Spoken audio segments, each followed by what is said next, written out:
Hey guys, welcome back. In this one we're going to be taking a look at Resident Evil 2 Remake demo, and in particular what lies behind the locked off places that we can't get to during the demo. Before I start, I should point out that if you do feel it may spoil the fun of the full game by getting an early sneak peek at these places, then I totally understand if you don't want to watch, and I hope to see you for the videos I'll be doing when the full game is released shortly. For those of you who are still with me, the first place I was interested to take a look at is the large east office that we see in the first corridor. Now we can see a lot of this through the windows, but what we can't see is the smaller office near to the back. And if we do take a look inside, of course we have the usual office furniture, but what is intriguing is we can find a toolbox on the desk with a wrench next to it. I wonder what this is going to be used for.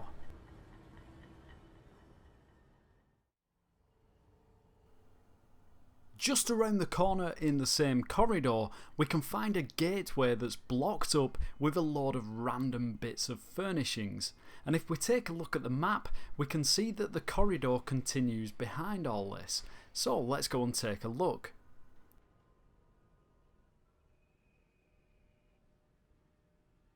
Just to point out that this stairwell on the right has nothing up it. If we go up the steps, it just leads to open space.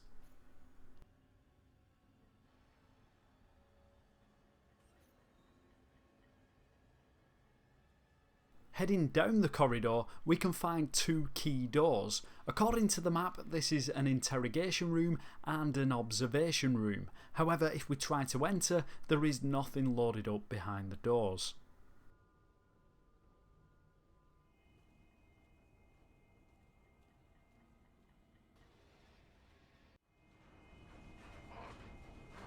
Of course, we have to take a look past the fire safety door in the watchman's room, and I actually thought there would be nothing behind here at all, as there is no normal way of seeing anything behind it. To my surprise, there is, although it doesn't include a zombie banging on the shutter, but what we can find is the other fuse box, which I'm guessing we'll have to transfer the fuse out of during the full game. Then when we head down the corridor, we can find a box of shotgun ammo and a door to the left that has nothing loaded behind it. There's also a staircase that leads to open space.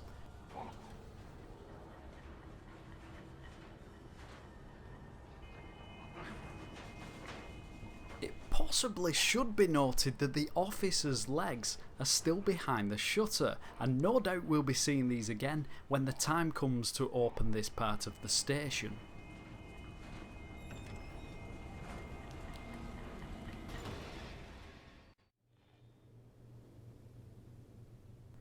Next on my list of mystery doors that I wanted to see behind was the door that has a chain around the handle that leads from the operations room, mainly because it doesn't have a name on the map. Yet when we look inside, there are a couple of things that caught my eye. First of all, this desk that almost looks like it could be a workstation for crafting items. Then just to the left we have a whiteboard with the word CAP written on it. We also have these two doors that lead from this room. We'll be going through the one on the left first, which basically brings us to the corridor with the portly zombie cop that's trying to get a snack.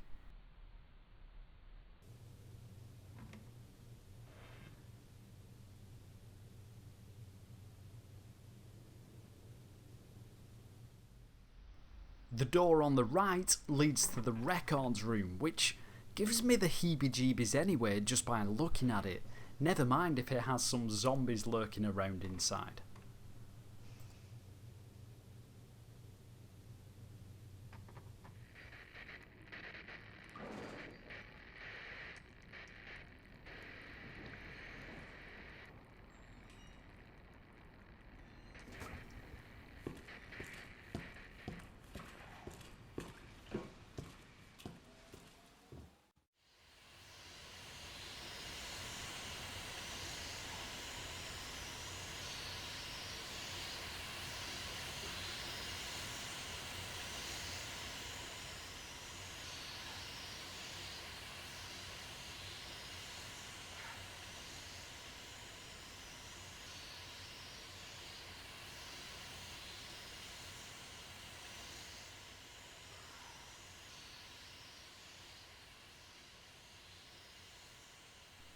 Check out this zombie taking a rest on this bench in the locker rooms. It's not too long now before he'll be trying to chew on us.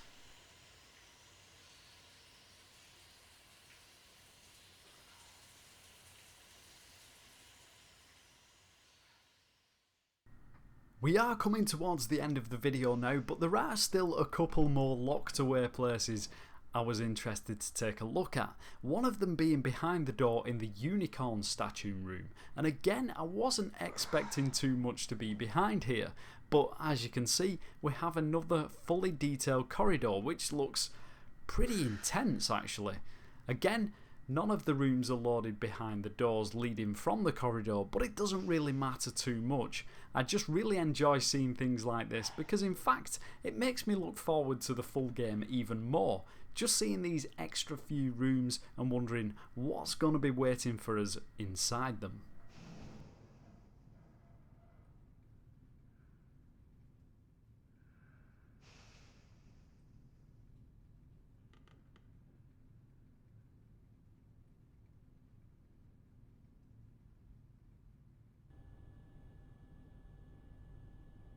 Last but not least, I had to find out if the escape tunnel was under the statue in the main hall.